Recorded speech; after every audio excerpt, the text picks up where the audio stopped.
क्या आपको कभी ऐसा लगा है कि जीवन में सब कुछ उल्टा हो रहा है? कोई राह नहीं दिख रही, कोई उम्मीद नहीं बची, लेकिन अचानक कुछ ऐसा होता है जो समझ से परे है। आप सोचते हैं, क्या यह कोई संयोग था? नहीं, यह संयोग नहीं, यह संकेत होता है, ईश्वर का संकेत। जब आपके जीवन में अच्छे दिन आने वाले होते हैं तो भगवान पहले कुछ चुपचाप इशारे करते हैं, और अगर आपने वह संकेत पहचान लिए तो समझ लीजिए कि आपकी जिंदगी हमेशा के लिए बदलने वाली है। आज की यह कहानी उन्हीं दिव्य संकेतों की है जिन्हें जानकर आप चौंक जाएंगे और शायद अपनी जिंदगी को एक नई दृष्टि से देखना शुरू कर देंगे। Moral story 11x YouTube channel में आपका दिल से स्वागत है। यह कोई संयोग नहीं कि आप इस वीडियो तक पहुंचे हैं, यह स्वयं भगवान श्री कृष्ण का संकेत हो सकता है। कृपया इस वीडियो को पूरा देखें, एक क्षण भी अधूरा ना छोड़ें, क्योंकि अधूरी श्रद्धा अधूरा फल देती है। अगर आप इस कथा को बीच में छोड़ देंगे तो संभव है कि भगवान यह समझ लें कि आप उन्हें समय देने के लिए तैयार नहीं हैं, और जब हम ईश्वर के लिए समय नहीं निकालते तो कई बार वे भी हमारी पुकार को प्रतीक्षा पर रख देते हैं। तो पूरे प्रेम, पूरे भाव और संपूर्ण विश्वास के साथ इस दिव्य संदेश से अंत तक जुड़े रहिए। कौन जाने इसी वीडियो के किसी एक वाक्य में, किसी एक क्षण में वो उत्तर छुपा हो जिसकी प्रतीक्षा आप वर्षों से कर रहे थे। अगर आपका हृदय कहे कि हाँ, यह संदेश मेरे लिए है, तो कमेंट में अवश्य लिखिए। जय श्री राधा कृष्ण। चैनल को दिल से लाइक कीजिए, सब्सक्राइब कीजिए और बेल आइकन दबा दीजिए, ताकि अगली बार जब श्री कृष्ण का कोई संकेत आए आप उसे तुरंत पहचान सकें। श्री कृष्ण कहते हैं, जब तुम थक जाओ तब भी चलते रहो, क्योंकि वही क्षण होता है जब मैं तुम्हारे सबसे करीब होता हूं। हर रुकावट में एक रास्ता छुपा है और हर अंधकार के पीछे एक प्रभा छिपी है। बस तुम्हें भरोसे की लौ जलाए रखनी है।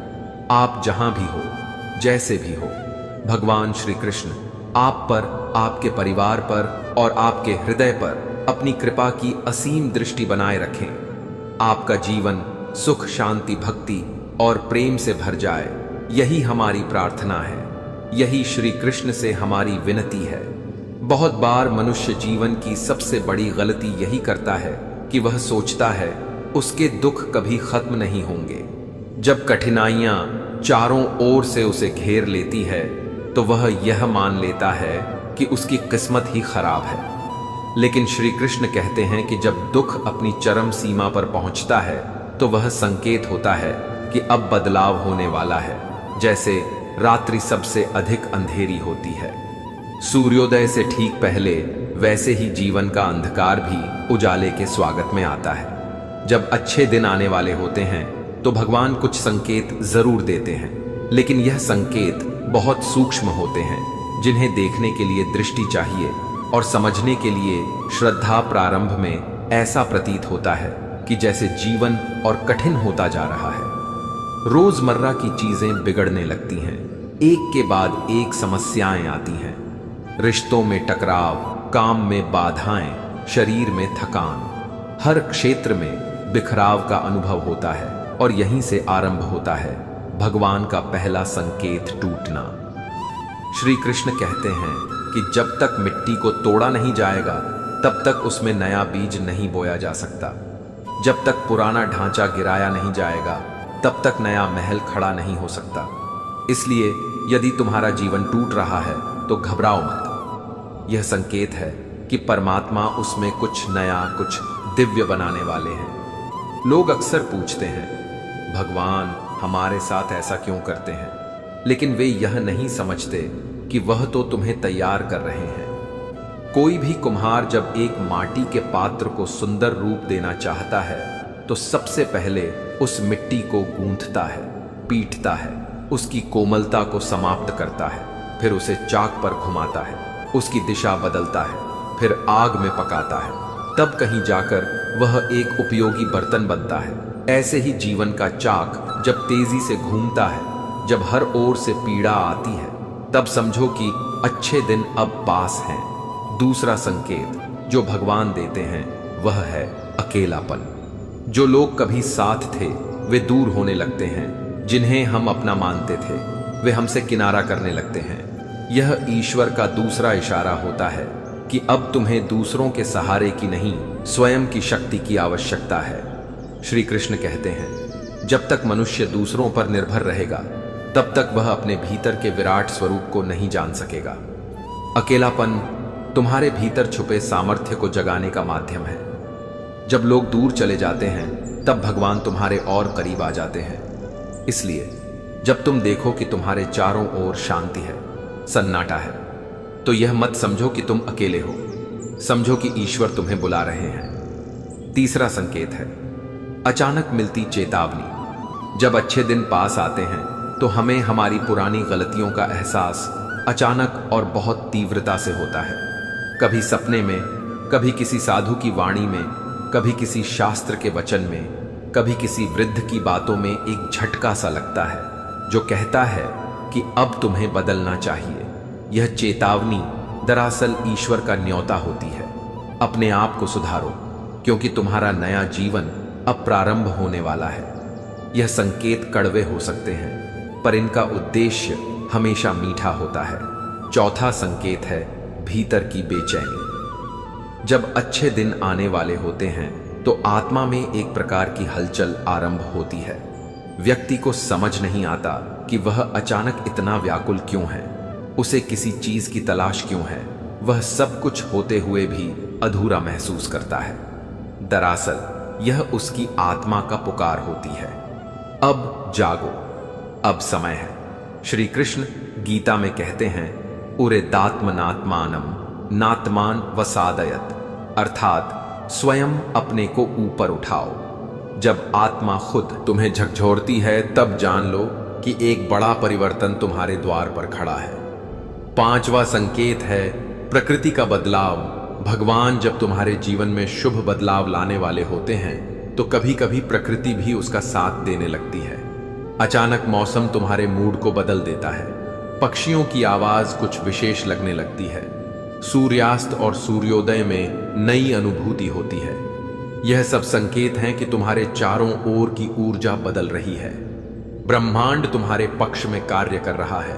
तुम्हारे कर्मों ने वह पुण्य संचित कर लिया है कि अब समय है फल मिलने का। श्री कृष्ण कहते हैं, जब अर्जुन को उसके युद्ध के समय सबसे अधिक भ्रम हुआ, सबसे अधिक दुख हुआ, तब मैंने गीता दी। सबसे बड़े ज्ञान का बीज तब बोया गया जब सबसे अधिक अंधकार था। इसलिए जो लोग यह समझते हैं कि अभी तो सब उल्टा चल रहा है, उनके लिए यह सबसे बड़ी आशा की बात है। अब तुम तैयार हो। जो आत्मा सबसे अधिक भटकी है वही आत्मा सबसे अधिक जागृत होती है। जो व्यक्ति सबसे अधिक गिरता है वह ही सबसे ऊंचा उड़ने के लिए जन्मा होता है। लेकिन इन संकेतों को पहचानने के लिए तुम्हें दो चीजों की आवश्यकता है, श्रद्धा और धैर्य। बिना श्रद्धा के तुम इन्हें समझ नहीं सकते और बिना धैर्य के तुम इनसे पार नहीं पा सकते। बहुत बार भगवान संकेत दे चुके होते हैं, लेकिन हम अपनी चिंता और निराशा में इतना खो जाते हैं कि उन्हें देख ही नहीं पाते। जीवन तुम्हें बार बार पुकारता है, लेकिन तुम अपने दुखों की दीवार में कैद हो जाते हो। इसलिए श्री कृष्ण कहते हैं, जब समय बदलने वाला होता है तो पहले मन बदलता है, पहले भाव बदलता है, पहले दृष्टिकोण बदलता है, और यह सब बदलाव तुम्हारे अंदर से शुरू होते हैं। बाहर की दुनिया तो केवल प्रतिबिंब है। जब भीतर उजाला होता है तब बाहर भी रोशनी अपने आप आ जाती है। अंत में जब अच्छे दिन आने वाले होते हैं तो एक और गहरा संकेत मिलता है। प्रेरणा का जन्म अचानक कोई बात तुम्हारे मन को छू जाती है। कोई विचार तुम्हें भीतर से झकझोरता है। किसी ग्रंथ का श्लोक, किसी भजन की पंक्ति, किसी साधु की दृष्टि, यह सब तुम में वह शक्ति उत्पन्न करते हैं जो वर्षों से सोई हुई थी, और तब तुम एक नए जीवन की ओर बढ़ते हो। वह जीवन जो तुम्हारा सच्चा स्वरूप है। वह दिन जब तुम रोशनी बनते हो, न केवल अपने लिए बल्कि औरों के लिए भी। जब जीवन की दिशा अनिश्चित हो, जब चारों ओर धुंध ही धुंध हो, जब हर मार्ग पर असफलता की आंधी हो, और तब भी यदि भीतर कहीं यह एहसास रह जाए कि मैं टूटा नहीं हूं, तो समझ लीजिए कि श्री कृष्ण का अदृश्य स्पर्श तुम्हारे जीवन में उतर चुका है। यह वही समय होता है जब अच्छे दिन आने से पहले भगवान अपने सबसे रहस्यमय संकेत देना आरंभ करते हैं। कई बार मनुष्य अपने जीवन की सबसे बड़ी समस्याओं को शाप समझ बैठता है, लेकिन कृष्ण जानते हैं कि जो तुम पर बीत रहा है वह भविष्य के सुंदरतम अध्याय की भूमिका है। एक बीज के लिए मिट्टी के नीचे दबना, अंधेरे में रहना, टूटना और गलना यदि पीड़ा है तो उसी में फूल बनने की तैयारी भी छिपी है। अब हम एक ऐसे समय की बात करेंगे जब एक सामान्य मानव को, जिसने कभी ईश्वर से सीधे बात नहीं की, ना तो कोई चमत्कार देखा और ना ही कोई दिव्य शक्ति जानी, उसे एक एक कर वो संकेत मिलने लगे जो उसके जीवन को पूर्ण रूप से परिवर्तित करने वाले थे। वृंदावन के समीप एक गांव था, नटेश्वर। वहां एक निर्धन किंतु अत्यंत सजग हृदय का युवक रहता था।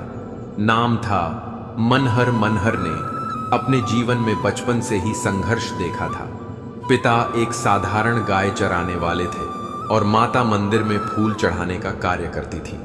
परिवार में कोई विशेष धार्मिकता नहीं थी, लेकिन मनहर के भीतर एक चुपचाप भावना पलती रही कि कोई शक्ति है जो उसे देख रही है।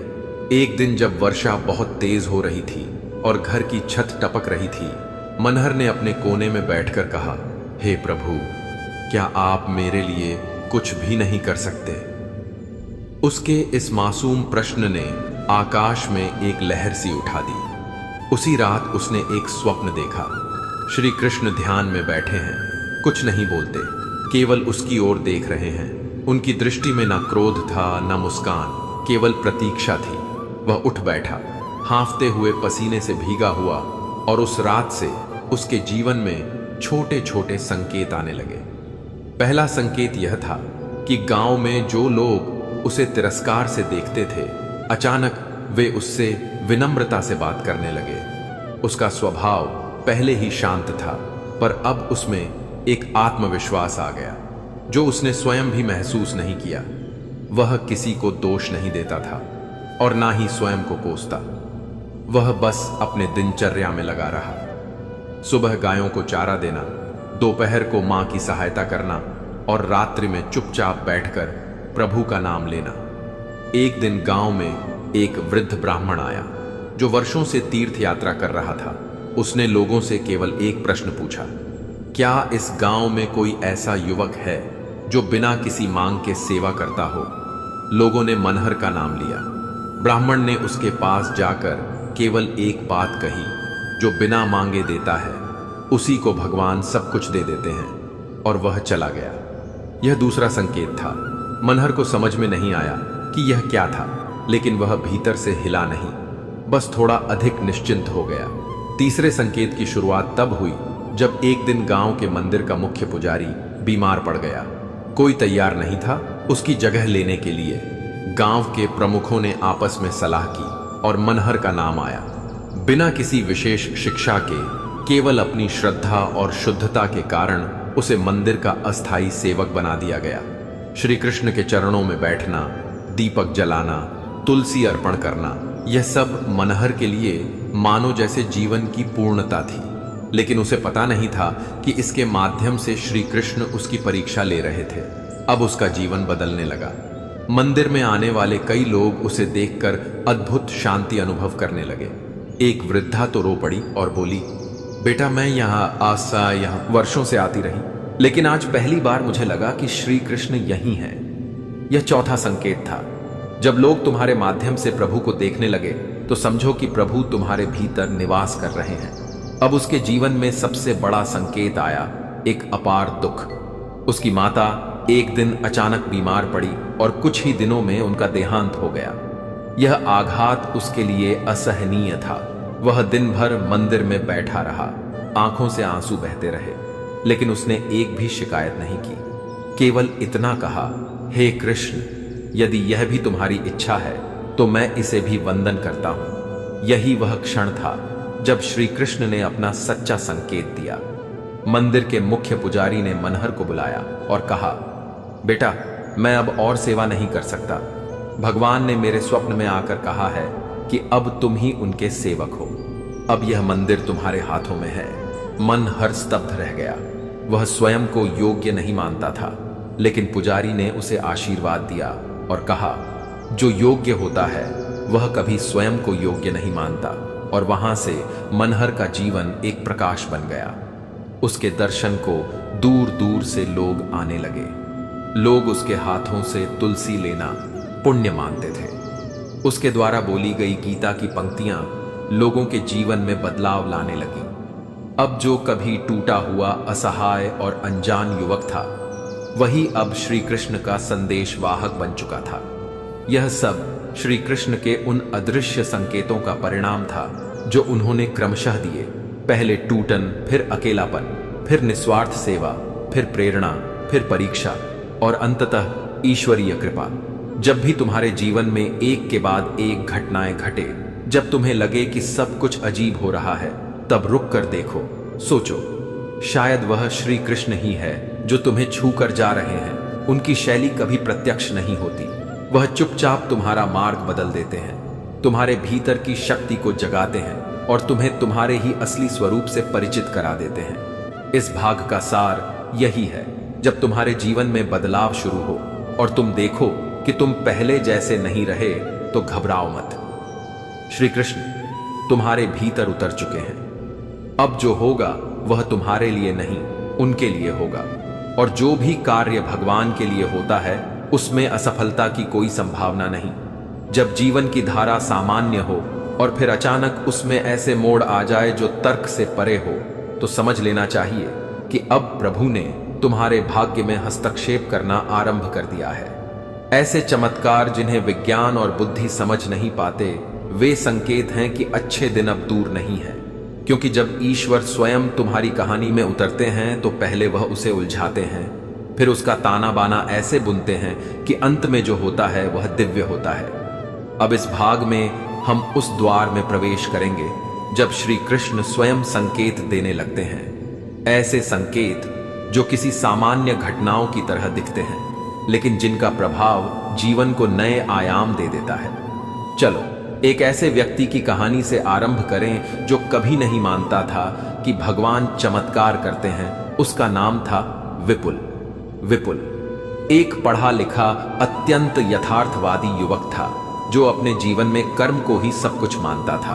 उसके लिए ईश्वर केवल एक धारणा थे, एक मनोवैज्ञानिक सहारा। वह पूजा नहीं करता था, न मंदिर जाता था, न प्रवचन सुनता था। वह कहता था, जो होगा मैं करूंगा। भगवान को बीच में लाने की कोई जरूरत नहीं है, लेकिन जीवन कब किसे क्या सिखा दे यह कोई नहीं जानता। विपुल ने अपने पूरे परिवार के लिए सपने देखे थे। अपने पिता के लिए अच्छी देखभाल, मां के लिए एक सुंदर घर, बहन की शादी और खुद का एक व्यवसाय। लेकिन जैसे जैसे समय बढ़ता गया, विपुल की मेहनत के बावजूद उसे कुछ नहीं मिला। हर बार उसकी कोशिशों में अंतिम क्षण पर बाधा आ जाती। उसने 3 बार व्यवसाय शुरू किया, तीनों बार घाटा हुआ। 5 नौकरियों में गया, हर बार या तो बॉस बदल गया या कंपनी बंद हो गई। विपुल टूटने लगा। अब उसका मन ही नहीं, उसका विश्वास भी डगमगाने लगा। एक दिन वह अपने गांव लौटा, जहां बचपन में वह श्री कृष्ण के मंदिर के पास खेला करता था। वहां मंदिर अब खंडहर हो गया था। पुजारी वृद्ध हो चुके थे और मंदिर वीरान पड़ा था। उस रात विपुल मंदिर के प्रांगण में बैठ गया और पहली बार भगवान से बात की। उसने कहा, अगर आप सच में हो तो अब कुछ करके दिखाओ, नहीं तो मैं मान लूंगा कि आप केवल कहानियों में हैं। यह न चुनौती थी न प्रार्थना, यह एक थके हुए मन की अंतिम पुकार थी। अगले ही दिन मंदिर में एक वृद्ध महिला आई जो वर्षों पहले गांव छोड़कर तीर्थ करने चली गई थी। वह आई और पुजारी से कहा, मैंने सपने में कृष्ण को देखा। वे बोले कि विपुल आएगा और अब यह मंदिर उसके हाथों से पुनः जागृत होगा। पुजारी मुस्कुराए, बोले, विपुल तो अभी कल ही आया है। वृद्धा ने कहा, फिर विलंब किस बात का है? विपुल को विश्वास ही नहीं हुआ कि कोई उसे जानता भी नहीं था, फिर भी उसका नाम लेकर कोई ऐसा निर्णय सुना रहा है। यह चमत्कार का पहला संकेत था। उसी दिन एक संत का आगमन हुआ। उन्होंने मंदिर में प्रवेश कर विपुल को बुलाया और केवल एक वाक्य कहा, तू विश्वास नहीं करता इसलिए तुझे संकेत भेजे गए, लेकिन अब विश्वास कर क्योंकि चमत्कार केवल प्रारंभ है। संत ने अपने झोले से एक मिट्टी की मूर्ति निकाली जो श्री कृष्ण की थी और विपुल से कहा, इसे स्थापित कर और हर दिन केवल दीपक जलाया कर, बाकी सब अपने आप होगा। विपुल ने बिना किसी तर्क के इस बार वह मूर्ति स्थापित की और वहां से उसके जीवन में हर दिन एक नया चमत्कार आरंभ हो गया। पहला चमत्कार उसी दिन गांव में एक स्थानीय व्यापारी आया और कहा, मुझे एक नौजवान की आवश्यकता है जो ईमानदारी से मेरा काम संभाल सके। मुझे तुम्हारा नाम मिला है। विपुल ने कार्य स्वीकार किया। पहले सप्ताह में ही जो मुनाफा हुआ वह उससे पहले की उसकी 3 कोशिशों से अधिक था। दूसरा चमत्कार उसकी बहन की शादी जो वर्षों से रुकी हुई थी, अचानक प्रस्ताव आया और वह भी एक अच्छे घर से। लोगों ने कहा, यह कैसे हुआ? लेकिन विपुल जान चुका था यह कोई और कर रहा है। तीसरा चमत्कार, वह मंदिर जिसे कोई देखने नहीं आता था, अब वहां रोज लोग आने लगे। कोई कहता रात को स्वप्न में कृष्ण ने बुलाया, कोई कहता अंदर आने से जैसे मन शांत हो गया। विपुल हर दिन बस दीपक जलाता और वह मूर्ति के सामने बैठा रहता। उसके मन में अब कोई प्रश्न नहीं बचा था, केवल समर्पण था। श्री कृष्ण जब जीवन में चमत्कार भेजते हैं तो वह केवल हमारी परिस्थिति को नहीं बदलते, वह हमारी सोच को बदलते हैं। विपुल अब वह व्यक्ति नहीं रहा था जो कभी कहता था भगवान नहीं होते। अब वह कहता था भगवान हर जगह है, बस हम देख नहीं पाते।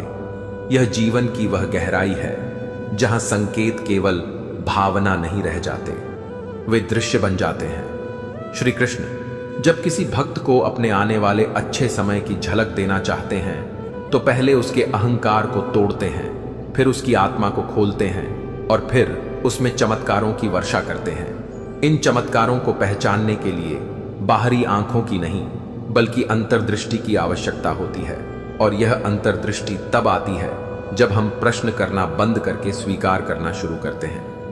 हर मनुष्य के जीवन में एक ऐसा क्षण आता है जब लगता है कि अब कुछ नहीं बचा, और वहीं से शुरू होता है नया जीवन। वहां से भगवान अपनी पहली सीढ़ी उतारते हैं। यदि वह सीढ़ी पकड़ ली जाए तो उस पर चलकर भक्त स्वर्ग नहीं बल्कि सत्य तक पहुंचता है। इस भाग का सार यही है, जब अच्छे दिन आने वाले होते हैं तो ईश्वर केवल भीतर नहीं बाहर भी संकेत भेजते हैं। वो स्वप्नों में आते हैं, अनजान लोगों की वाणी में बोलते हैं, अचानक घटनाओं को बदलते हैं और कभी कभी पूरे संसार की दिशा को मोड़ते हैं। केवल तुम्हारे जीवन को संवारने के लिए जब कोई अपने जीवन की घटनाओं पर ध्यान देता है तो वह देखता है कि कुछ समय ऐसा होता है जब कुछ भी नहीं होता, शांति, ठहराव, प्रतीक्षा। लेकिन फिर एक ऐसा समय आता है जब अचानक सब कुछ तेजी से बदलने लगता है। कुछ लोग दूर हो जाते हैं, कुछ नए लोग आ जाते हैं, पुरानी आदतें छूटने लगती हैं और हर ओर हलचल होने लगती है। उस समय सामान्य मनुष्य घबरा जाता है, लेकिन जो श्री कृष्ण को जानता है वह समझ जाता है। यह संकेत है कि अब अच्छे दिन बस आने ही वाले हैं। यह वही समय होता है जब श्री कृष्ण समय की गति बढ़ा देते हैं, क्योंकि जब अच्छे दिन आते हैं तो केवल बाहरी संसार ही नहीं, भीतर की चेतना भी बदलने लगती है। इस भाग में हम उस अद्भुत युक्ति को समझने का प्रयास करेंगे जिससे श्री कृष्ण अपने भक्त के जीवन की दिशा को बदलते हैं। धीरे नहीं बल्कि बहुत तेज गति से कहानी का प्रारंभ होता है। प्रणव नाम के एक युवक से जो एक पहाड़ी क्षेत्र में रहता था। वह एक साधारण शिक्षक था। अपने गांव के छोटे से विद्यालय में बच्चों को पढ़ाता था। उसका जीवन नियमित था, सुबह उठना, पूजा करना, स्कूल जाना, शाम को घर लौटना, फिर माता पिता के साथ भोजन कर चुपचाप सो जाना। प्रणव का एक सपना था, वह एक दिन एक बड़ा लेखक बनना चाहता था। एक ऐसा लेखक जिसके शब्दों में लोगों को ईश्वर का स्पर्श मिले। उसने कई बार प्रयास किया, कविताएं लिखी, कहानियां लिखी, परंतु कभी किसी प्रकाशक ने उसे गंभीरता से नहीं लिया। धीरे धीरे उसका विश्वास डगमगाने लगा। लेकिन एक चीज वह कभी नहीं भूला, अपने कमरे में रखी श्री कृष्ण की वह तस्वीर जिसे वह हर दिन प्रणाम करता था और कहता, मुझे कुछ बड़ा नहीं चाहिए, बस मेरी लेखनी से किसी के आंसू पहुंच जाए। वर्षों तक कुछ नहीं हुआ। फिर एक दिन सब कुछ बदलने लगा। बहुत तेजी से एक सुबह जब वह विद्यालय पहुंचा तो देखा कि विद्यालय का प्रबंधक आकर कह रहा है, सरकार इस स्कूल को बंद करने जा रही है, बच्चों की संख्या कम हो रही है और हमें अन्य विद्यालयों में उन्हें स्थानांतरित करना होगा। यह खबर सुनकर वह चौंक गया। जिस जीवन में स्थिरता थी वह अचानक डगमगाने लगा। उसी दिन जब वह घर लौटा तो एक संपादक का ईमेल मिला। आपकी एक पुरानी कहानी जो कभी आपने भेजी थी अब हमें मिली है, क्या आप इसे प्रकाशित करने की अनुमति देंगे? यह वह कहानी थी जिसे प्रणव ने 3 वर्ष पहले भेजा था और भूल चुका था। प्रणव भीतर से कांप गया। यह संयोग नहीं हो सकता। एक ओर नौकरी जा रही है और दूसरी ओर लेखनी का द्वार खुल रहा है। वह समझ नहीं पा रहा था, क्या यह अच्छा है या बुरा। तीसरे दिन एक महिला आई जो एक प्रसिद्ध आध्यात्मिक संस्था की कार्यकर्ता थी। उसने प्रणव से कहा, हम आपके लेखन से बहुत प्रभावित हैं, क्या आप हमारे साथ यात्रा पर चल सकते हैं? हमें एक ऐसा लेखक चाहिए जो हिमालय के संतों की कहानियां लिख सके। अब तक 3 घटनाएं घट चुकी थी, नौकरी का अंत, लेखन का प्रारंभ और आध्यात्मिक बुलावा, और यह तीनों घटनाएं केवल 3 दिनों में घटी थी। प्रणव अब श्री कृष्ण की तस्वीर के सामने बैठ गया और चुपचाप बोला, क्या यह तुम्हारे संकेत हैं प्रभु? और उस रात उसे स्वप्न आया। श्री कृष्ण एक कमल पर बैठे हैं, मुस्कुरा रहे हैं और कहते हैं, जब अच्छे दिन आने वाले होते हैं तो पहले पुराने ढांचे तोड़े जाते हैं, समय की गति तेज कर दी जाती है ताकि तुम उस मार्ग पर जल्दी पहुंच सको जहां मैं तुम्हारा इंतजार कर रहा हूं। प्रणव की आंखें नम हो गईं। वह समझ चुका था, यह बदलाव कोई सजा नहीं बल्कि श्री कृष्ण का संकेत है कि अब समय आ गया है। वह महिला के साथ चल पड़ा। हिमालय की यात्रा पर वहां संतों के साथ रहकर उन्होंने जो सत्य कहानियां बताईं, उन्हें प्रणव ने शब्दों में पिरोया। उसकी कहानियां अब आध्यात्मिक पत्रिकाओं में प्रकाशित होने लगी। लोग उसकी लेखनी से जुड़ने लगे। हर कहानी में प्रभु के संकेत कर्मों की गहराई और भक्ति की मधुरता होती। 1 वर्ष में ही प्रणव एक प्रसिद्ध लेखक बन गया, लेकिन ना अहंकार आया न दिखावा। वह आज भी श्री कृष्ण की उसी तस्वीर के सामने बैठकर कहता, मैं कुछ नहीं केवल कलम हूं, स्याही तो तुम हो प्रभु। जब समय तेज दौड़ने लगे, जब हर ओर बदलाव आने लगे तो मनुष्य को घबराना नहीं चाहिए। वह समय प्रभु के आने की घोषणा है। जैसे तूफान से पहले समुद्र चुप हो जाता है, वैसे ही अच्छे समय से पहले जीवन हिल जाता है। श्री कृष्ण जब तुम्हारे भीतर का बदलाव चाहते हैं तो बाहर की दुनिया को हिला देते हैं ताकि तुम भीतर की ओर ध्यान दो। उनका संकेत यही है, तू वहीं रुका ना रह जाए जहां तू था, क्योंकि मैंने तेरे लिए आगे कुछ बहुत सुंदर रखा है। यह गति तुम्हें उड़ान के लिए तैयार करती है। यह परिवर्तन तुम्हें स्वयं से मिलाने आता है। इस भाग्य का सार यह है, जब अच्छे दिन पास होते हैं तो ईश्वर समय की चाल को तेज कर देते हैं। तब सब कुछ अस्थिर लगता है। पुराने रिश्ते टूटते हैं, नई भूमिकाएं आती हैं, जीवन की गति तेज हो जाती है ताकि तुम प्रभु के पास जल्दी पहुंच सको। मनुष्य की चेतना सीमित हो सकती है, पर उसकी आत्मा अनंत से जुड़ी होती है। और जब अच्छा समय आने वाला होता है तो सबसे पहले वह आत्मा ही संकेत प्राप्त करती है। यह संकेत शब्दों में नहीं होता, किसी समाचार में नहीं होता, ना ही किसी भविष्यवाणी में। यह होता है एक मौन अनुभव जो व्यक्ति के हृदय को बिना किसी कारण के आनंदित कर देता है। यह वही समय होता है जब व्यक्ति कहता है, मुझे कुछ पता नहीं क्यों, लेकिन आज दिल बहुत हल्का लग रहा है। वह नहीं जानता कि यह उसका मन नहीं, उसकी आत्मा है जो भविष्य को देखकर प्रसन्न हो रही है। इस भाग में हम यह जानने का प्रयास करेंगे कि आत्मा को कैसे पहले से आभास हो जाता है कि अब कुछ सुंदर आने वाला है, और कैसे श्री कृष्ण अपने प्रिय भक्तों को भीतर से पहले तैयार करते हैं, फिर बाहर की दुनिया को बदलते हैं। इस कथा की नायिका है नैना नैना एक सामान्य लड़की थी, न अधिक पढ़ी लिखी न अधिकत्वाकांक्षी, लेकिन एक चीज थी जो उसे विशेष बनाती थी, उसका सादा शांत और ईश्वरमय मन। नैना का जीवन बचपन से ही संघर्षों से भरा था। पिता का जल्दी निधन हो गया था, माँ सिलाई करके घर चलाती थी और नैना ने भी छोटी उम्र से ही काम करना शुरू कर दिया था।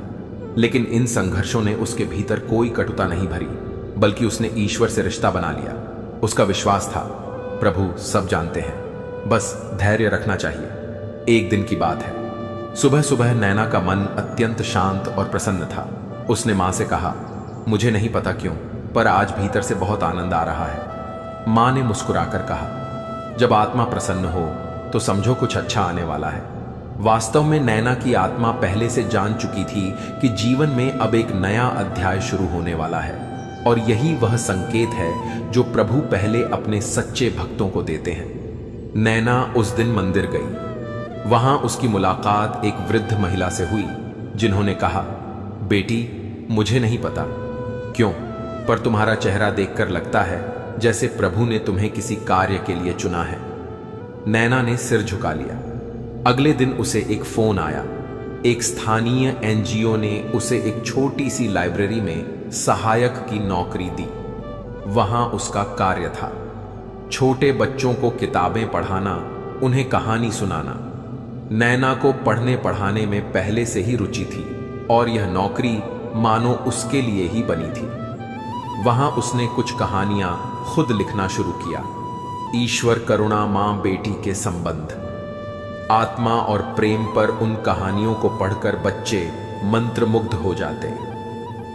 3 महीने में ही संस्था के एक पदाधिकारी ने उसकी कहानियां पढ़कर एक लेखक से साझा की, और फिर जो हुआ वह नैना ने कभी कल्पना में भी नहीं किया था। एक बड़े प्रकाशन संस्थान से प्रस्ताव आया, हम आपकी कहानियां प्रकाशित करना चाहते हैं, क्या आप तैयार हैं? नैना अक्ख थी। जो लड़की कभी एक स्कूल भी ठीक से नहीं जा पाई, अब उसकी कहानियां प्रकाशित होने वाली थी। फिर एक दिन जब वह श्री कृष्ण के मंदिर में बैठी थी तो उसके सामने एक स्वप्न आया, जिसमें श्री कृष्ण कह रहे थे, मैंने सुना था तेरी पुकार जब तू चुपचाप बर्तन मांजती थी और फिर भी मुझे याद करती थी, आज तेरा समय आ गया है। नैना रो पड़ी। वह जान गई यह जो आनंद भीतर पहले से आ रहा था, यह वही आत्मिक संकेत था जिसे भगवान भेजते हैं। जब अच्छा समय आने वाला होता है तो भगवान पहले आत्मा को स्पर्श करते हैं ताकि मन तैयार हो जाए, और जब समय बदल जाए तो भक्त अचरज में ना पड़ जाए। नैना की कहानियां अब पूरे देश में पढ़ी जाती हैं। वह कहीं नहीं जाती, न मंचों पर न टीवी पर। वह आज भी उसी छोटे मंदिर के कोने में बैठकर श्री कृष्ण से कहती है, हे प्रभु, आप जो बिना कहे सब कहते हो, मैं वही सुनती रहूं, क्योंकि अच्छे दिन केवल पैसे, प्रसिद्ध और सुविधा नहीं लाते, वे आत्मा की पूर्णता लाते हैं। जब मनुष्य भीतर से जान जाता है कि मैं अब उस समय में हूं जहां प्रभु का हाथ मेरे सिर पर है, तब वहीं उसका सबसे बड़ा दिन होता है। इस भाग का सार यही है, जब अच्छे दिन आने वाले होते हैं तो सबसे पहले आत्मा संकेत प्राप्त करती है। व्यक्ति को अचानक लगने लगता है कि भीतर कुछ बदल रहा है। वह भावुक हो जाता है या प्रसन्न हो जाता है या कई बार बिना कारण के रोने लगता है। यह रोना दुख का नहीं होता, यह होता है प्रभु के स्पर्श का। श्री कृष्ण जब किसी को अच्छे समय की ओर ले जाते हैं तो पहले उसके हृदय में श्रद्धा और सुकून की एक बूंद टपकाते हैं, और वही बूंद धीरे धीरे सागर बन जाती है। जब मनुष्य का जीवन अच्छे दिनों की ओर अग्रसर होता है तो सबसे पहले एक अद्भुत प्रक्रिया शुरू होती है। पुराने कर्म धीरे धीरे समाप्त होने लगते हैं। वे कर्म जो वर्षों से बोझ बने हुए थे, जो जीवन में रुकावट बनकर खड़े थे, जिनके कारण मन भारी संकल्प, कमजोर और जीवन अटका हुआ था, वे एक एक करके विलीन होने लगते हैं। यह कोई चमत्कार नहीं, यह प्रभु की वह लीला होती है जहां वह कहते हैं, अब समय आ गया है कि मेरा भक्त उड़ान भरे और उसके पंखों से कोई पुरानी गिरह ना जुड़ी रहे। इस लीला को समझने के लिए हम चलेंगे राघव की जीवन यात्रा की ओर। एक ऐसा युवक जो कर्मों के बोझ से दबा था, लेकिन जिसकी आत्मा श्री कृष्ण को खोज रही थी। पढ़ाई में वह होशियार था, पर हर बार कोई ना कोई ऐसी बाधा आ जाती कि उसका भविष्य रुक जाता। एक बार जब उसका कॉलेज में दाखिला तय हो चुका था, तभी पिता की तबीयत बिगड़ गई। पढ़ाई छोड़कर उसे काम करना पड़ा। दूसरी बार जब उसने व्यापार शुरू किया, उसी महीने उसकी दुकान में चोरी हो गई। तीसरी बार जब नौकरी लगी तो कंपनी 3 महीनों में बंद हो गई। राघव सोचता, क्या मेरे भाग्य में कुछ भी अच्छा नहीं? पर उसके मन में एक विश्वास था, श्री कृष्ण सब देख रहे हैं। वह रोज एक मंदिर जाता, चुपचाप घंटों बैठा रहता। एक दिन उसने पुजारी से पूछा, क्या भगवान मुझे भूल गए हैं? पुजारी मुस्कुराए और बोले, भगवान कभी किसी को नहीं भूलते, वे सिर्फ तुम्हारे रास्ते से बाधाएं हटा रहे हैं। राघव ने वह बात तो सुन ली, पर समझ नहीं पाया, और फिर कुछ ही महीनों में जो हुआ उसने राघव के जीवन को बदल दिया। एक सुबह राघव मंदिर में बैठा था। वह अब किसी भी उम्मीद से खाली हो चुका था। ना कोई योजना थी, ना कोई शिकायत, बस एक मौन समर्पण था। उसी समय एक वृद्ध व्यक्ति मंदिर आया और पास आकर बैठ गया। उन्होंने राघव से पूछा, तुम बहुत शांत हो, क्या करते हो? राघव ने कहा, कुछ नहीं, जीवन में बहुत बार प्रयास किया पर सब अधूरा रह गया। वृद्ध ने उसकी आंखों में देखा और बोले, क्या तुम मेरे साथ चल सकते हो? मुझे एक ऐसे व्यक्ति की तलाश थी जो सब कुछ खोकर भी विश्वास न खोया हो। राघव चौंका, पर उनकी आंखों की शांति देखकर बोला, हां, चल सकता हूं। वृद्ध व्यक्ति एक बड़े आध्यात्मिक आश्रम के निर्देशक थे और उन्हें एक ऐसा युवक चाहिए था जो सेवा भाव से काम कर सके। उन्होंने राघव को अपने साथ रखा, उसे आश्रम के कामों में लगाया, उसे संतों के सत्संग में बैठने दिया। छबो महीने में ही राघव का जीवन बदल गया। उसका चेहरा पहले से शांत, उसकी वाणी मधुर, उसकी दृष्टि में गहराई आ गई। और फिर एक दिन आश्रम में एक आयोजन था, एक महान संत का प्रवचन जिसमें हजारों लोग आए थे। प्रवचन के बाद अचानक माइक खराब हो गया और आयोजक घबरा गए। तब वृद्ध महात्मा ने कहा, राघव, तुम जाओ और सबको प्रभु के नाम से कुछ सुना दो। राघव ने कुछ नहीं सोचा, बस गया और जो श्री कृष्ण के मंदिर में बैठ बैठकर उसने भीतर महसूस किया था वहीं सुनाने लगा।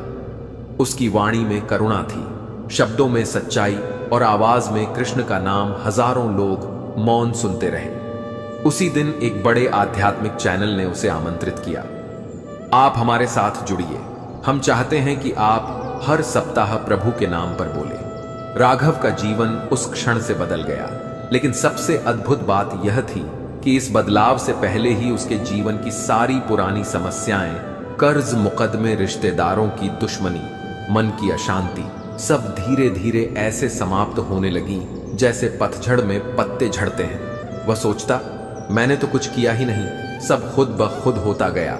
और तब उसे पुजारी की बात याद आई, भगवान तुम्हारे रास्ते की बाधाएं हटा रहे हैं। अब राघव समझ चुका था, जब अच्छे दिन आने वाले होते हैं तो पहले प्रभु तुम्हारे पुराने अधूरे कर्मों को धीरे धीरे समाप्त करते हैं। तुम्हारे उन कर्मों को जो तुम्हारी उड़ान में अड़चन बनते, उन रिश्तों को जो अब साथ नहीं देने चाहिए, उन आदतों को जो आत्मा को जंजीर में बांधे हुए थी, सबको एक एक करके हटा देते हैं। श्री कृष्ण की यह लीला अदृश्य होती है। वे एकांत में तुम्हारे भविष्य की तैयारी करते हैं। तुम सोचते हो कि जीवन रुक गया है, पर वह भीतर ही भीतर साफ किया जा रहा होता है, जैसे कोई मंदिर में आने से पहले झाड़ू लगा रहा हो, दीपक सजा रहा हो। इस भाग्य का सार यही है, जब अच्छे दिन आने वाले होते हैं तो पुराने कर्म तुम्हारे जीवन से ऐसे हटने लगते हैं जैसे कोई प्रभु स्वयं आकर बोझ उतार रहे हो, और तब तुम्हें लगता है, अब मैं हल्का हूं, अब कुछ अच्छा जरूर होगा। जब अच्छे दिन आने वाले होते हैं तो प्रभु न केवल तुम्हारे कर्मों को शुद्ध करते हैं, आत्मा को संकेत देते हैं, बल्कि वे तुम्हारे जीवन में कुछ विशेष लोगों को भी भेजते हैं। ऐसे लोग जो तुम्हें ऊपर उठाते हैं, तुम्हारे मन की गांठें खोलते हैं, तुम्हें प्रोत्साहन देते हैं और तुम्हारे भविष्य का द्वार खोलने में ईश्वरीय भूमिका निभाते हैं। यह लोग साधारण दिखते हैं, पर भीतर से भेजे हुए होते हैं। ये होते हैं प्रभु के दूत। इस भाग की नायिका है रेवती। रेवती एक शिक्षिका थी। साधारण वेतन, साधारण जीवन, साधारण सपने, वह छात्रों को सिर्फ पाठ्यक्रम नहीं पढ़ाती थी, वह उन्हें जीवन सिखाती थी, धैर्य, ईमानदारी और आस्था। उसकी बातों में एक अलग शांति होती थी, मानो कोई बहुत पुरानी आत्मा बोल रही हो। लेकिन उसका अपना जीवन बहुत टूट चुका था। उसका विवाह विफल हुआ था, संतान नहीं हुई और उम्र के साथ अकेलापन बढ़ रहा था। वह रोज श्री कृष्ण के सामने बैठती और कहती, प्रभु, मैंने किसी का बुरा नहीं चाहा, फिर भी मेरे जीवन में सब कुछ अधूरा क्यों है। और तब शुरू हुई एक अदृश्य लीला। श्री कृष्ण ने उसे सुन लिया था। रेवती को स्कूल से एक दिन निर्देश मिला कि उसे पास के एक ग्रामीण स्कूल में 1 महीने की विशेष कार्यशाला के लिए भेजा जा रहा है। वह पहले तो संकोच में थी, नया स्थान, नए लोग और एकांत। लेकिन उसने श्री कृष्ण की मूर्ति की ओर देखा और कहा, जो आपकी इच्छा। गांव का स्कूल बहुत साधारण था, छत टपकती थी, बच्चे नंगे पांव आते थे और पढ़ने की कोई पक्की आदत नहीं थी। लेकिन वहां के बच्चे रेवती को देखकर कुछ अलग अनुभव करते थे। वह उन्हें सिर्फ पाठ नहीं पढ़ाती थी, वह उनके हृदय को छू लेती थी। एक दिन एक छोटी सी बच्ची आई, नाम था गुड़िया। वह गूंगी थी, लेकिन उसकी आंखें बोलती थी। रेवती ने देखा कि गुड़िया क्लास में सबसे पहले आती थी और सबसे बाद में जाती थी। वह शब्दों से नहीं, मुस्कान और स्पर्श से सीखती थी। रेवती ने धीरे धीरे गुड़िया के साथ इशारों की एक भाषा बना ली। सिर्फ दोनों समझते थे। गुड़िया को चित्रों से समझाना शुरू किया, फिर गीता के श्लोकों को इशारों में बदलकर सिखाने लगी। स्कूल के बाकी बच्चों को भी यह नई भाषा रोचक लगने लगी और अब पूरा स्कूल गुड़िया के साथ चलने लगा। उसी महीने स्कूल में एक शिक्षा विभाग का उच्चाधिकारी निरीक्षण के लिए आया। उसने देखा कि एक साधारण गांव की स्कूल में एक शिक्षिका ने गूंगी बच्ची के लिए इशारों की श्री कृष्ण केंद्रित शिक्षा विधि विकसित की है और सारे बच्चे उसमें रुचि ले रहे हैं। उन्होंने रेवती से पूछा, क्या आप इस पद्धति को राष्ट्रीय स्तर पर प्रस्तुत करना चाहेंगी? रेवती हतप्रभ रह गई और तब कुछ ही समय में रेवती की उस पद्धति पर एक डॉक्यूमेंट्री बनी। उसे राज्य स्तर पर सम्मान मिला और सबसे अद्भुत बात यह कि गुड़िया को एक विशेष स्कूल में छात्रवृत्ति के साथ प्रवेश मिला, जहां बोलने और सुनने में असक्षम बच्चों को विशेष शिक्षा दी जाती थी। रेवती ने श्री कृष्ण की मूर्ति के सामने खड़े होकर बस इतना कहा, हे नंदलाल, मुझे नहीं पता था कि मेरी अकेलापन की रातों को आप इतना उजाला देंगे। और एक दिन उसके स्वप्न में श्री कृष्ण आए। उन्होंने कहा, मैं जानता हूं किसे कब किसके जीवन में भेजना है। तुम अकेली नहीं थी, मैं ही तुम्हारे रूप में तुम्हारे पास था। प्रभु का संकेत यही है, जब जीवन में अच्छे दिन आने वाले होते हैं तो ईश्वर ऐसे लोगों को तुम्हारे पास भेजते हैं या तुम्हें किसी के पास भेजते हैं ताकि तुम्हारे जीवन की दिशा बदले। वे कोई बड़े नाम नहीं होते, लेकिन उनके साथ तुम्हारा संपर्क ईश्वरीय होता है। कभी वे तुम्हारे शिक्षक बनते हैं, कभी छात्र, कभी कोई अजनबी जो बस एक शब्द कहकर चला जाता है, पर वह शब्द तुम्हारा जीवन बदल देता है। कभी वे कोई मित्र बनते हैं जो तुम्हें टूटने नहीं देता, और कभी जैसे रेवती के जीवन में गुड़िया एक मासूम बच्ची जो प्रभु का जीवंत संदेश बनकर आई। प्रभु जानते हैं कि जीवन का सबसे बड़ा उपहार केवल धन, पद या प्रशंसा नहीं है, बल्कि वह मनुष्य है जो तुम्हें तुम्हारे श्रेष्ठ स्वरूप से मिलवाता है। जब अच्छे दिन पास होते हैं तो प्रभु तुम्हें सही लोगों से मिलवाते हैं, तुम्हारा मार्गदर्शन करते हैं। दूसरों के माध्यम से वे रिश्ते अचानक बनते हैं, लेकिन उनमें गहराई होती है, और यदि तुम्हारा हृदय सतर्क है तो तुम पहचान जाओगे, यह व्यक्ति कोई साधारण आत्मा नहीं। यह मेरे लिए प्रभु का एक उत्तर है। जब अच्छे दिन आने वाले होते हैं तो सबसे पहले जो परिवर्तन भीतर होता है वह होता है सोच का परिवर्तन। यह परिवर्तन बाहर से नहीं लाया जाता, यह भीतर से प्रस्फुटित होता है। जैसे अंधेरे में अचानक दिया जल जाए, जैसे सूखे वृक्ष में हरियाली लौट आए, वैसे ही मनुष्य की सोच में धीरे धीरे नकारात्मकता का स्थान छोड़कर सकारात्मक आशा का अंकुरण होता है। यह संकेत है कि प्रभु तुम्हारे भीतर प्रवेश कर चुके हैं। इस चरण की कथा है नैना की, एक युवती जो मानसिक संघर्षों से जूझ रही थी, लेकिन जिसे प्रभु ने चुपचाप बदला। नैना एक सॉफ्टवेयर इंजीनियर थी, पर अवसाद की शिकार थी। हर चीज में नकारात्मकता देखने की आदत हो गई थी। कोई तारीफ करे तो उसे संदेह होता कि कोई स्वार्थ होगा। कोई साथ दे तो लगता कि यह साथ भी जल्द छूटेगा। अपने भविष्य को लेकर वह हमेशा चिंतित रहती। क्या मैं जीवन में कभी खुश रह पाऊंगी? वह अपने कमरे में अकेले बैठकर अक्सर पूछती, हे कृष्ण, क्या तुम्हारे पास मेरे लिए कोई उत्तर है? एक दिन अचानक उसने बालकनी से देखा, सामने एक वृद्ध महिला तुलसी के पास खड़ी थी और कुछ बड़बड़ा रही थी। नैना ने पहली बार ध्यान से देखा। उनकी आंखों में चमक थी पर चेहरे पर साधारणता। वह नीचे गई और पूछा, आप क्या कर रही थी? वृद्धा मुस्कुराई और बोली, तुलसी माँ को बताती हूँ कि अब बस कुछ ही समय की बात है, मेरे जीवन में उजाला आने वाला है, इसलिए मैं हर सुबह कहती हूँ, हे श्री कृष्ण, आज वो दिन हो सकता है जहां सब बदल जाए। नैना चौकी, इतनी उम्र में इतनी आशा। उसने पूछा, आपको कैसे पता कि अच्छा समय आएगा? वृद्धा ने कहा, जब मेरे भीतर शब्दों की जगह आशाएं जन्म लेने लगी, जब मुझे शिकायत करने की बजाय प्रतीक्षा करने का मन होने लगा, तब समझ गई प्रभु मेरे भीतर काम कर रहे हैं। वो शब्द नैना को अंदर तक छू गए और उसी दिन से उसने तय किया, अब मैं हर सुबह यही कहूंगी, हे कृष्ण, हो सकता है आज वो दिन हो। उसके विचार धीरे धीरे बदलने लगे। पहले जो नकारात्मकता उसकी सुबह का हिस्सा थी, वह अब विचार नहीं बनती थी।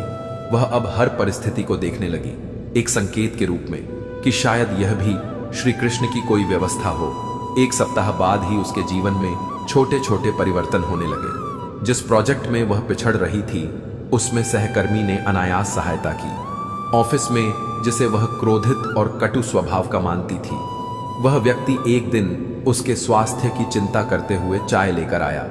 धीरे धीरे नैना को समझ आने लगा, समस्या नहीं बदली, मैं बदल गई हूं और प्रभु मेरी सोच के माध्यम से मेरे लिए राह बना रहे हैं। कुछ सप्ताह में उसने अनुभव किया कि अब वह कम भयभीत है, ज्यादा शांत है और हर परिस्थिति में एक दिव्य उद्देश्य ढूंढने लगी है। एक दिन स्वप्न में श्री कृष्ण ने कहा, मनुष्य का जीवन तब नहीं बदलता जब परिस्थिति बदलती है, वह तब बदलता है जब उसकी दृष्टि बदलती है।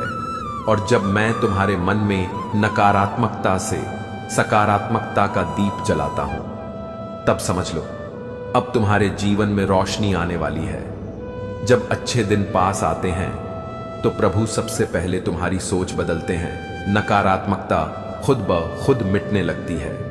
उम्मीदें बिना कारण के जन्म लेने लगती हैं। और जब तुम बिना किसी कारण खुश रहने लगो, जब किसी उपलब्धि के भी भीतर से संतोष आने लगे, तो जान लो प्रभु तुम्हारे बहुत पास है। यह वह चरण है जहां जीवन अभी बाहर से वैसा ही दिखता है। समस्याएं बनी रहती हैं, कठिनाइयां कम नहीं होती, लेकिन तुम्हारा दृष्टिकोण बदल जाता है। और यही है सबसे बड़ा चमत्कार, क्योंकि श्री कृष्ण कभी सीधे आकर जीवन नहीं बदलते, वह मनुष्य के भीतर दृष्टिकोण बदलते हैं। और जब दृष्टिकोण बदलता है तो सारा जीवन बदल जाता है।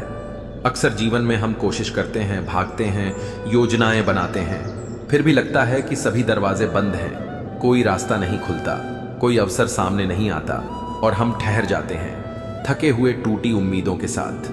पर जब अच्छे दिन पास आने लगते हैं तो यह स्थिति बदलती है। बिना किसी बड़े प्रयास के वह दरवाजे खुलने लगते हैं जो वर्षों से बंद थे। और तब समझ में आता है यह केवल संयोग नहीं, यह श्री कृष्ण का संकेत है। प्रणव चित्र बनाता था, दिव्य भावनाओं से प्रेरित श्री कृष्ण की छवियों से सजे हुए चित्र। उसके मन में बस एक ही बात थी, मेरे चित्रों के माध्यम से लोग कृष्ण के दर्शन करें और उनके मन में शांति उतरे। लेकिन उसके चित्रों को कोई मंच नहीं मिला।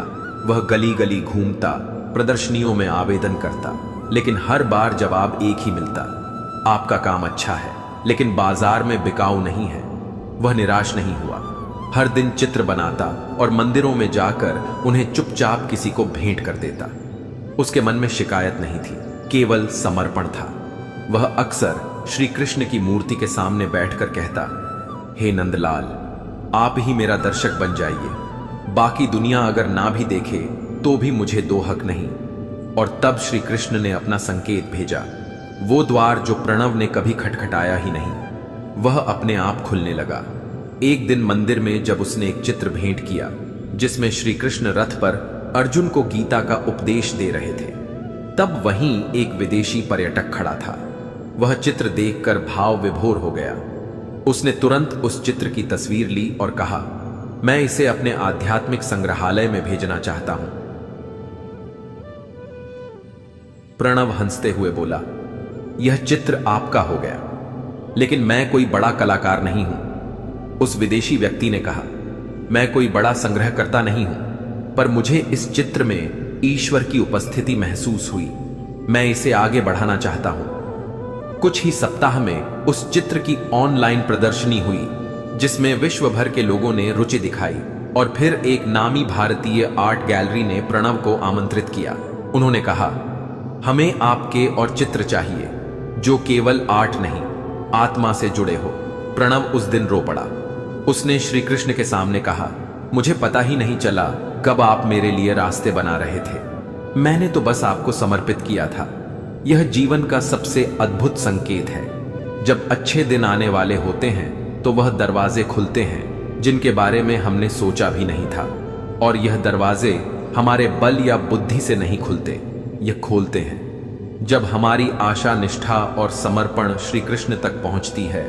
यह वह दरवाजे होते हैं जो हमारे प्रयास से नहीं, हमारे संयम से, हमारे भरोसे से खुलते हैं। आपने कभी अनुभव किया होगा जब आप बार बार किसी रास्ते को अपनाने की कोशिश करते हैं और हर बार ठोकर लगती है, लेकिन एक दिन जब आप शांत हो जाते हैं, समर्पित हो जाते हैं, वही रास्ता स्वयं आपके पास आता है। प्रभु यही चाहते हैं, जब तक तुम प्रयास में उलझे रहोगे मैं पीछे रह जाऊंगा, लेकिन जब तुम समर्पण कर दोगे तब मैं सामने आ जाऊंगा। जब अच्छे दिन पास आते हैं तो तुम्हारे चारों ओर वो स्थितियां बनती हैं जो पहले असंभव लगती थी। तुम सोचते हो, मैंने तो कुछ नहीं किया, फिर यह सब कैसे हो गया? और वहीं से शुरू होती है श्री कृष्ण की अदृश्य कृपा। वह किसी को भेजते हैं, कोई अवसर भेजते हैं, या बस समय का ऐसा मोड़ लाते हैं जहां हर चीज अनायास होने लगती है, और तब जीवन बोल उठता है। अब प्रभु ने हस्तक्षेप किया है।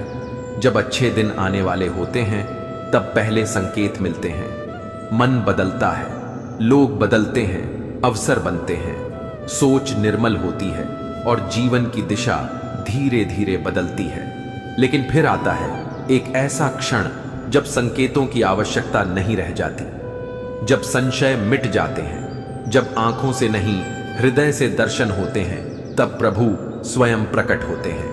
यह प्रकट होना वैसा नहीं जैसा कोई दिव्य प्रकाश में श्री कृष्ण को सामने देखे। यह प्रकट होना होता है उस क्षण का जब भीतर एक दिव्य स्पर्श होता है। यह क्षण केवल उन्हीं को मिलता है जो प्रतीक्षा करते हैं, टूट कर भी भरोसा रखते हैं, और जिनका समर्पण इतना सच्चा होता है कि प्रभु को आना ही पड़ता है। यह कथा है माया की, जो वर्षों से कष्टों में जी रही थी, फिर भी हर रात मोमबत्ती जलाकर कहती थी, हे प्रभु, मैं जानती हूं कि आप आओगे। माया एक विधवा थी, न कोई संतान, न कोई रिश्तेदार। उसके पास एक छोटा सा कमरा था जिसमें एक श्री कृष्ण की तस्वीर और एक जलता दीपक हर रात रहता था। वह वर्षों तक मंदिर नहीं जा सकी, लेकिन उसकी प्रार्थना हर दिन श्री कृष्ण तक जाती थी। सरल, निश्चल और निरंतर उसका शरीर थक चुका था, लेकिन उसका मन कभी नहीं थका था। एक रात जब वह अत्यंत बीमार थी, उसे लगा कि शायद यह अंतिम रात है। वह रोई नहीं, ना ही डर के साथ आंखें बंद की, बस धीरे से कहा, हे कान्हा, अब आओ या ना आओ, लेकिन मैं जानती हूं कि तुम पास हो। मुझे किसी चमत्कार की जरूरत नहीं, बस तुम्हारा साथ चाहिए। और उसी क्षण उसकी आंखों में आंसू थे, पर होठों पर मुस्कान। उसने दीवार पर टंगी श्री कृष्ण की तस्वीर को देखा, जो वर्षों से वहीं थी, लेकिन आज वो तस्वीर नहीं थी। उसे लगा मानो उस चित्र से कुछ ध्वनि आ रही है, एक मधुर बांसुरी की झंकार, और उस झंकार में कृपा की अनुभूति। वो कोई सपना नहीं था, कोई रोशनी नहीं गिरी, कोई दिव्य आभा नहीं छाई, लेकिन माया के भीतर ऐसा मौन उतर आया जो केवल श्री कृष्ण की उपस्थिति में ही उतरता है। उसे पता चल गया, अब मैं अकेली नहीं हूं, अब श्री कृष्ण स्वयं मेरे भीतर है। उस दिन के बाद उसकी बीमारी धीरे